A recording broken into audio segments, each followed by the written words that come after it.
Varicose veins కి సరైన చికిత్స కోసం సంప్రదించండి ఎవిస్ హాస్పిటల్. నమస్తే రమ్మగారు. నమస్తే జయ. పోలి పాడ్యం ఉంది కదా రమ్మగారు, ఈ పాడ్యంకి సంబంధించి మనం ప్రతి సంవత్సరం మాట్లాడుకుంటాము. ఇంకొకసారి చెప్పుకుందామండి. కార్తీక పురాణం 30 రోజులు పూర్తి చేశాక ఆ. అప్పుడప్పుడు ఏమవుతుందంటే అమావాస్య సగపడి నుండి పాడ్యం ఆ రోజే వచ్చేసి అవాళ్లే దీపాలు గందరగోళంగా అయ్యేది. నిరుడు ముందరేడు హైరాన్ అయింది. ఈసారి అట్లా కాదు, 30 రోజులు పూర్తయ్యాక పాడ్యం వచ్చింది హాయిగా. పోలి పాడ్యం ఈ 30 రోజులు దీపారాధన చేసేసి అమావాస్య నాడు కూడా దీపారాధన చేసుకున్నాక పాడ్యమి నాడు అంటే మార్గశిర శుద్ధ పాడ్యమి రోజున జ్వాలా తోరణంలాగా, అంటే ఈ పైనండే తోరణం కాకుండా దీపమాలికల్ని నీళ్లలో వదిలిపెట్టడం. ఓహో, నీటిలో వదులుతారు. అమావాస్య నాడే వదిలేవాళ్ళు బోళ్ళంత మంది కనపడతారమ్మా. అమావాస్య నాడు దీపాలు వదిలేసి పోలిపాడ్యమి నాడు కూడా దీపాలు వదిలేవాళ్ళు ఇంకొంతమంది కనిపిస్తారు. మీరు అమావాస్య నాడో పాడ్యమి నాడు ఏ రోజు కుదిరితే ఆ రోజు ప్రవాహంలో వదలాలి. మన ఇంట్లోనే టబ్బు పెట్టుకుని టబ్బులో దీపాలు సూక్ష్మంలో మోక్షం అని చేస్తారు. కానీ ఏమో దానికోసం ప్రత్యేకంగా ఎక్కడైనా పరివాహక జలాలు ఉంటే అక్కడికి వెళ్ళండి. ఈ ఏడాది కాకపోతే వచ్చే ఏడాది పై ఏడాది నాకు మళ్ళీ అనుకోండి కావేరి స్నానం అనుకుంటాను నేను. ఆ కావేరి ససేమిరా కుదరదు, ఎప్పుడు కుదరదు నాకు. 5 సంవత్సరాలు కార్తీక పురాణం మొదలుపెట్టిన రోజు నుంచి ఈ సంవత్సరమైనా నేను కావేరి స్నానం చేయాలి. కుదరట్లా, టైం రావాలి రమ్మగారు. రంగనాథుడు పిలవాలి మన్ని, అంతే కదా. ఆయన ఎప్పుడు పిలుస్తాడో చూడాలి. పిలిస్తే కావేరి స్నానం చేయటం. నదీ స్నానం నీళ్ళల్లో ఇంకేం చేస్తాం, సూక్ష్మంలో మోక్షం అని మన దగ్గరే ఒక టబ్బు ఏదో పెట్టుకుని ఆ టబ్బులోని దీపాలు వదిలిపెడతారు. ఈ అరటి డిప్పల్ని, అరటి దొన్నెలు ఉంటాయి కదా మన కాండం తాలూకు దొన్నె, దాంట్లో ఏదైనా పదునైన చిన్న క్యాప్ తోటి ఇట్లా చేస్తే గుండ్రంగా లేచి వస్తుంది. అవును. ఈ గ్యాపుల్లో ఆవు నెత్తుతో ముంచిన కుంభవత్తుల్ని, పువ్వొత్తులు అంటాం కదా, అవును, వాటిని పెట్టి వెలిగించి నీళ్ళల్లో వదిలిపెట్టి దండం పెట్టుకోవటం. ఆ దీపానికి ఒక బొట్టు కాటుగా పెట్టడం, కాటుక కదలే పసుపు బొట్టు పెట్టడం, 2 అక్షింతలు 2 పువ్వులు పెట్టి నీటిలో వదిలిపెట్టడం. ఈ పోలి పాడ్యమికి ప్రత్యేకంగా పోలి స్వర్గారోహణ కథ చెప్తారు. అవునండి. ఈ పోలి స్వర్గారోహణ కథ ఎందుకు చెప్పబడుతుందో విన్నాం. ముందు మనం మాయలో చిక్కుకుని ఉంటాం జయ. దేవుడని, పూజని, పునస్కారం అని, ఇది మంచి రోజులని, ఇది నదీ స్నానం అని యావగా ఉంటుంది ఎవరికైనా, అందరికీ ఉంటుంది. దాంతోపాటు సంసార తాపత్రయం ఒకటి ఉంటుంది. ఇల్లని, వాకిలని, పొయ్యి మీద పాలని, పిల్లల స్కూల్ అని, మొగుడు క్యాంప్ అని, మధ్యలో మగవాళ్ళ తాలూకు వాంటింగ్స్ అని అన్నీ ఉంటాయి. మగవాళ్ళకి ఉంటాయి, ఆడవాళ్ళకి ఉంటాయి. వీటితో పాటు వాళ్ళు కొత్త చీర కట్టుకున్నారు, వీళ్ళు ముత్యాలు నగేసుకున్నారు, వాళ్ళు పువ్వులు బోళ్ళని చేశారు, వాళ్ళు బ్రహ్మాండంగా చేసుకున్నారు, వాళ్ళు 100 దీపాలు వెలిగించారు, నేను 10 వెలిగించా. ఈ చింతలు కూడా ఉంటాయి. మాయలో చిక్కుకుపోయి ఉంటాం. ఓకే. ఒక్కరోజైనా ఈ కార్తీకం 30 రోజుల్లో కనీసం ఆఖరి రోజైనా మాయని తొలగించుకుని భగవంతుడి పైన ఆయన మీద తదేక దృష్టితోటి భగవదారాధన మాత్రమే చేయటానికైనా ఈ రోజును వాడుకోండి అని చెప్పడానికే ఈ పాడ్యమిని కలిపారు ఇందులో. మనకి ఈ తాపత్రయాలు లేని వాళ్ళు ఎవరుంటారో ఒకళ్ళ పేరు చెప్పు. అస్సలు మనం కూడా లేవండి. ఎంత ప్రవచనాలు చెప్పినా, కార్తీక పురాణం చెప్పినా అన్యమనస్కంగా ఉంటుంది మనసు, అంతే. అలా సంసారమాయ విష్ణుమాయలో చిక్కుకునే ఉంటాం మనం. మాయని తొలగ తీసుకుని అసలు రహస్యాన్ని, అసలు విషయాన్ని, చిదంబర రహస్యాన్ని తెలుసుకోగలిగటమే కష్టము. దానికోసం ఏటా వచ్చే కార్తీక మాసము దాని పక్కనే పోలిపాడ్యమి వస్తుంది. 30 రోజులు ఏదో రకంగా ఏడ్చావు, ఈ ఒక్కరోజునే సజావైగా ఏడవండి అని చెప్పటం అన్నమాట. ఎలాగోలా చేసాం. పొద్దున్నే రోజు లేస్తూ పక్కనున్న వాళ్ళు విసుక్కుని, పిల్లలు విసుక్కుని, మనకే అబ్బా చేత కావట్లేదు దేవుడా, కార్తీక మాసం ఇంకా ఎన్నాళ్ళు ఉంది అని డేట్లు లెక్క పెట్టుకుని చేయము. అవునండి. అమ్మో ఇంత చల్లగా ఉన్నాయి, వాచ్మెన్ చచ్చిన వాడు ఇలా చేశాడని ఆయన ఎవరో తిట్టడం, మనుషులు తిట్టుకుంటాం. వేడి నీళ్ళు పోసుకోలేకపోతున్నావు, బాధగా ఉంటుంది. సన్నీళ్ళు పోసుకోలేకపోతాం. గుడికి వాళ్ళు ఎవరైనా ముందు వెళ్ళిపోతారేమో అనిపిస్తుంది. ఎవరో ముందొచ్చి దీపాలు పెట్టేసారు, దొంగ మహాలు నిద్రపోవో ఏమిటో ఇవి అని వాళ్ళెవరినో తిడతాం. ఇంతే. ఇవేవీ లేకుండా నిర్మల చిత్తంతో భగవంతుణ్ణి ఈ ఆఖరి దీపంతో ఆరాధించండి. కార్తీక దామోదర ప్రీత్యర్థం. పోలి కథ కూడా మాయకి సంబంధించిన కథే చెప్తారు. కృష్ణా జిల్లాలో, కృష్ణా తీరంలో, నదీ తీరం బాదర అనే ఒక గ్రామం ఉండేదట.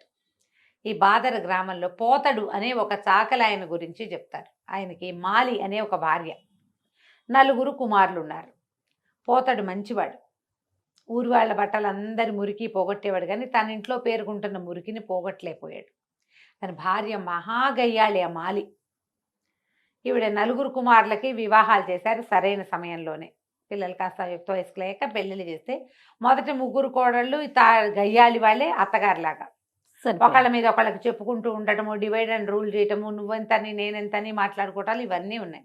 ఆఖరి కోడలైన పోలి చాలా బుద్ధిమంతురాలు, భగవంతుడి మీద చిత్తను నిలపగలిగేది, భర్తతో ప్రేమగా ఆపేక్షగా, వివాహితకి భర్తే దైవం లాంటి భావాల్లో ఉండేది. ఏ జాతైనా అంతే, మొగుడికి ఇష్టమయ్యేదిగా వండి పెట్టడం, అతను చెప్పిన మాట వినటం, అతను ఏదైనా ఒకటి అనుకుంటే దాని ప్రకారం పనిచేయటం, అతను సమయానుకూలంగా తన పనులను సర్దుకోవటం, ఇంతే చాలమ్మా. పూజ చేయాలి ఆ మొగుళ్ళకి, అదే కదా, ఏమక్కర్లా, ఇదే చేయాలి.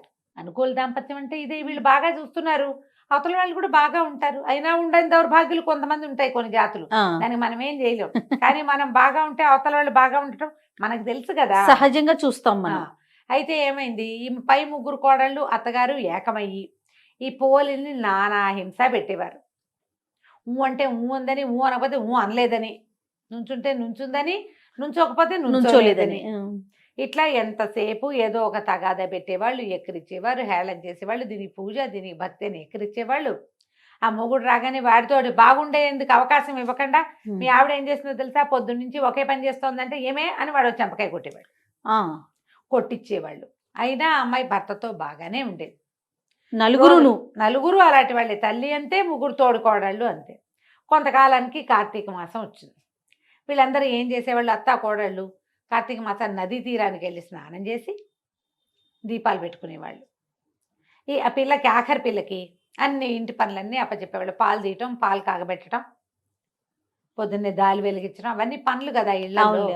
పొయ్యి మీద అన్నం పడేయటం, ఇవన్నీ చేసి. అయితే వాళ్ళు రోజు వెళ్ళేవాళ్ళు, కానీ ఇది పాలు సరిగా తీసిందో తీయలేదో, మొద్దు మొహంది, గబగబా పని చేయదు అని ఒకళ్ళు, ఆ వెన్న తీసి కాస్త ఒంటికి రాసుకుంటుందో ఏమిటో, అసలే శీతాకాలం అనేవాళ్ళు ఇంకొకళ్ళు. అన్యాయంగా మాట్లాడతారు అంతే. కొంతమంది మనుషులు అలాగే ఉంటారు. అమ్మేసుకుంటోందేమోనని, ఏదైనా దుత్తలు పడేసిందేమో, అన్నం మనం చెప్పిందంతా వండిందో లేదో, అన్నం చిమడబెట్టిందో ఏమిటో, ఆ కూర దానికి చేయటం రాదు, కూర చెప్పేమో సరిగ్గా చేస్తుందో చేయదు, ఇట్లాంటి భావాలతోటే స్నానాలు చేసేవాళ్ళు, దీపాలు పెట్టేవాళ్ళు. ఓహో, ఎవరికైనా చెప్పేటప్పుడు ఉందిగా మాకు మారేమా, పని పాట రాదు మొద్దు అని దాన్ని ఏదో ఒకటని ఎవరికో చెప్పేవాళ్ళు. ఈ పిల్ల ఇంట్లో పనులు చేసుకునేది. 1 నెల రోజులు గడిచింది. ఒక్కరోజు కూడా కార్తీక దీపమే పెట్టలేకపోయింది. ఇంట్లోనే స్నానం చేయాల్సి వచ్చేది. ఆ కాలంలో అందరూ నదీ స్నానాలకు వెళ్ళేవాళ్ళు. ఒక్కనాడైనా పోనీ దీని జీవితానికి ఒక నదీ స్నానం అని ఒక రోజైనా దాన్ని తీసుకెళ్ళాలి, ఆ చిన్నపిల్లని, కోడల్ని. ఆ పిల్లని ఇంట్లోనే వదిలేసేవాళ్ళు పోలిని. అయితే కార్తీక అమావాస్య వచ్చింది. అమావాస్య వెళ్ళిన కొన్ని గంటలకి తెల్లవారింది. ఆ పూట పాడ్యం వచ్చేసింది. కాకపోతే వీళ్ళందరూ ఏం చేశారు, ఇంకా అమావాస్య పొద్దులున్నాయి, దీపాలు పెట్టుకోవడానికి అంతా పోయారు. ఈ పిల్ల దేవుడా రాముడా అని కళ్ళ నీళ్ళు పెట్టుకుని, అయ్యో నెలంతా వెళ్ళిపోయిందే, ఆఖరి స్నానాలకు వెళ్ళిపోయారు వీళ్ళు. కార్తీక అదే అమావాస్య రోజు పొద్దున్నే పోయారు, మధ్యాహ్నానికి అమావాస్య వెళ్ళిపోయి పాడ్యం వచ్చేస్తుంది. అందరు వెళ్ళిపోయారు ఆఖరి స్నానాలకి. ఒక్క నదీ స్నానం చేయలేదు, దేవుడికి ఒక్క దీపం పెట్టలేదు. ఏం చేయాలి అని బాధపడుతూ ఆ పిల్ల ఏం చేసింది, పొంతలో ఉన్న నీళ్ళు చేసి స్నానం చేసింది. ఇంట్లోనే కృష్ణా, గోదావరి, గంగా, కావేరి అనుకుంటూ స్నానం చేసింది. అక్కడి నుంచి వెన్న చిలికి వెన్న తీసింది. వెన్న తీస్తే కవ్వ అంతా జిడ్డు, చెయ్యి అంతా జిడ్డు. పిల్ల అనుకుంది, ఇంత జిడ్డు ఉంది కదా, ఈ కవ్వ అనుకున్న వెన్న తీసి కాస్త దీపం పెడదామని ఈ చీర కొసలు కొంచెం మెత్తటి చీర ఆ నలిగి చిరుగులు పెట్టింది. కొస నుంచి ఇట్లా దారాలు లాగి అంత దారం తీసి ఇట్లా మెలిపెడితే అంతంత ఒత్తులు చేసింది 2. ఆ వెన్న మీద బాగా మెదిపి జిడ్డు అంటించి నీళ్ళ బాణాలు ఉంటాయి, చాకలి బాణ అంటారు. ఆ బాణలో పొయ్యి మీద పెట్టి చౌడు అవి వేసి బట్టలు ఉడికిస్తారు. కమ్ము బిడవటం అంటారు దాన్ని ఊళ్ళల్లో. బట్టలు కమ్ము బిడవటం అంటే చౌడేసి ఉడకబెడతారు. చౌడు అంటే ఏంటంటే అదొక రకమైన సున్నం, చవిటి సున్నం అంటే మన బ్లీచింగ్ పౌడర్ అలాంటిది చౌడు అంటారు. చాకళ్ళకి బాగా తెలుస్తుంది ఆ పేరు. మా ఊళ్ళో కూడా చేసేవాళ్ళు. కమ్ము పిడిచి తేవడం, పంచెలు అవి కమ్ము పిడిచేవాళ్ళు. పంచెల్ని బాగా వేసి ఉడికిస్తే గాళ్ళల్లో ఉన్న మురికంతపై తెల్లగా వచ్చేవి బట్టలు, కర్రకర్రలాడుతూ ఉంటాయి అన్నమాట, చక్కగా ఫెల్ఫెల్లాడుతూ బట్టలు. ఆ బాణలో ఆ దీపం వదిలిపెట్టి దండం పెట్టుకుంటుంది. దండం పెట్టుకుంటుంటే విష్ణుమూర్తి ఆయనట కార్తీక దామోదరుడు కదా, వైకుంఠంలో నిలబడి చూస్తుంటే ఒక బాణలో కదులుతున్న దీపం ఆయన్ని ఆకర్షించింది. అది చూస్తే ఆ పిల్ల భక్తిగా బాణ దగ్గర కూర్చుని మోకాడి తండా వేసి, కార్తీక దామోదర రక్షించు తండ్రి, స్నానం చేయలేకపోయాను, ఈ పూజని నీకు సమర్పిస్తున్నాను అని దండం పెట్టుకుంటాను. ఆయనకి ఎంత నచ్చిందంటే, ఇది కదా భక్తి అని సుశీలుడు పుణ్యశీలుడు అని ఈయన దగ్గర ఈ వీళ్ళు ఉన్నారు పార్షదులు, సుశీలుని పిలిచి భూలోకంలోకి వెళ్ళి ఆ దీపం విడిచిన పోలిని తీసుకురా అని చెప్పాడు. అక్కడి నుంచి దివ్య విమానం వచ్చేసింది. రావటం, ఈ అమ్మాయి పోలిని రెక్కబట్టి లేవదీసి విమానంలో కూర్చోబెట్టుకున్నారు. విమానం వెళ్తుంది. ఈ కార్తీక మాసం అంతా స్నానాలు చేశారు. నదీ తీరాలు ఉన్నారు. నదీ తీరాలకు వెళ్ళే వాళ్ళందరూ భక్తులు కాదమ్మా. అంతే కదా రమ్మగారు. కార్తీక స్నానం సరదాగా చేసే వాళ్ళు ఉంటారు. ఫ్రెండ్స్ అందరూ వెళ్తున్నారని వెళ్ళేవాళ్ళు. అక్కడ ఏం వింతలు దొరుకుతాయో చూద్దాం అనుకునేవాళ్ళు. చాలా మంది ఆడవాళ్ళు వస్తారు, కలర్ఫుల్ గా ఉంటుందని చూసే మొహాలు కూడా వెళ్తాయి కొన్ని. అవును. ఆ ఉన్న జనమంతా చూస్తున్నారు పైకి. విమానం వెళ్తుంది, దివ్య విమానం. ఆ లోపల కూర్చున్న పాచీర కట్టుకుని ఉన్న పోలిని అప్సరోగణం సేవిస్తున్నారు, వింజామరలు విసురుతున్నారు. అందరే పోలి పోలి పోతాడు కోడలు, ఆఖరి పిల్ల పోలి స్వర్గారోహణ వెళ్ళిపోతుంది, దాని విమానం ఎక్కుతుందంటే కోడళ్ళు ఆశ్చర్యపోయారు. అయ్యి బాబా ఇది వెళ్ళిపోతుందని పరిగెత్తుకుంటూ వెళ్ళి అత్తగారు వెళ్ళి పోలి కాళ్ళు పట్టుకుంటారు. ఆ పోలి కాళ్ళు వేళ్లాడేసుకుని కూర్చుందిట విమానంలో ఓ బయటకి కాళ్ళు పట్టుకుంది. అత్తగారి కాళ్ళు పెద్ద కోడలి కాళ్ళని రెండో కోడలి కాళ్ళని మూడో కోడలు పుచ్చుకుని వేళ్లాడుతూ వెళ్ళారు. అక్కడ కూడా వదల పైకి వెళ్ళేసరికల్లా ఆ సుశీలుడు అన్నట్ట, మీరెవరు, మీకు మాతో పాటు వచ్చే అర్హత లేదు, పొండి వదిలేయండి చేతులు అన్నట్టు. అనేసరికి అత్తగారు అందట, ఇది నా కోడలు, నా చిన్న కోడలికి నీతో పాటు విమానం ఎక్కే అర్హత వస్తే మాకు రాదా, మమ్మల్ని కూడా తీసుకెళ్ళు అన్నదిట. అనేసరికి సుశీలుడు అన్నట్ట, నదీ స్నానం చేస్తూ కూడా కోడల్ని శాపనార్థాలు పెట్టావు కదా నువ్వు, దీపం పెడుతూ ఒక మంచి ముక్కాడేవా, దీపాలు పెడుతూ ఇతరులతో మాట్లాడారు, కుండేలు చెప్పారు, నేరారోపణ చేశారు, ఇతరుల తప్పులని ఎవరికైనా చెప్పేవాళ్ళు, తప్పులని క్షమించలేని వాళ్ళు, దీపారాధన చేస్తూ మాట్లాడేవాళ్ళు, నదీ స్నానం చేస్తూ కుండేలు చెప్పే వాళ్ళకి స్వర్గార్హత లేదు అని చెప్పి లోపల ఒక కత్తి తీసి ఆ చేతుల మీద కొట్టేసేట, ఆ మాలి చేతి మీద కొట్టేశారు. వాళ్ళకే నడుచు అత్తగారు కాళ్ళు వదిలేసింది కోడలివి, మొత్తం అందరూ పడిపోయారు కిందకి. గుంపు అంతా కింద పడిపోయింది. జనాలంతా చూస్తూ ఉండగానే నెత్తి తడుముకున్నారు. వీళ్ళు లేచి పోలిని మాత్రం చక్కగా స్వర్గారోహణ చేయించేశారు. ఆ అమ్మాయి సశరీరంగానే విష్ణు సాయుధ్యాన్ని పొందింది. ఈ కథను చెప్పుకుని నీళ్ళలో దీపాలు విడిచిపెట్టండి. దీనికి ముందు ఏం పూజ చేయాలి అందరూ అడుగుతారు. మీరు విష్ణు పూజ చేస్తూ ఉంటే విష్ణుమూర్తికి పూజ, దీపాలు పెద్దగా పూజ పునస్కారం రావండి, మామూలుగా పెట్టిన దేవుడికి దీపాలు పువ్వులు పెట్టండి, చక్కగా దీపము ధూపము పెట్టండి, 4 అరటిపళ్ళు, 2 కొబ్బరికాయలు, 4 లెక్క కాదు క్యాజువల్గా చెప్తున్నా, పళ్ళు కొబ్బరికాయ అవి నివేదన చేయండి, దీపాలు పెట్టుకోండి ఇంట్లో. తర్వాత నీళ్ళలో దీపాన్ని వదిలిపెట్టండి. ఓకే. విష్ణువారాధన చేసేవాళ్ళు విష్ణువారాధన, శివారాధన చేసేవాళ్ళు శివారాధన. ఏం కాదు, రోజువారీ మేము ఊరికే దీపం పెట్టుకుంటాం, అవి కూడా పెట్టుకోండి. ఓకే. పెట్టుకోవటం, ఈ దీపాన్ని నీటిలో వదిలిపెట్టి ఈ కథని చదువుకుని విని 2 అక్షంతలు దేవుడి మీద వేసి మీ మీద వేసుకోండి. పోలి స్వర్గారోహణ కథ పూర్తవుతుంది. దీపాలు నీళ్లలో విడవటంతో కార్తీక మాసాన్ని పూర్తిగా సుసంపన్నం చేసుకుంటాం. ఈ 30 రోజుల్లో చేయలేని వాళ్ళందరూ కూడా ఈ చివరి రోజున చేసినా కూడా మీకు పూర్తి కార్తీకాన్ని ఆచరించిన ఫలితం లభిస్తుంది. ఏకైక రూలు, ఇతరులని నిందించవద్దు. దీపారాధన చేసేటప్పుడు కానీ, దైవారాధన చేసేటప్పుడు కానీ, స్నానం చేసేటప్పుడు కానీ మాట్లాడవద్దు. అంతే.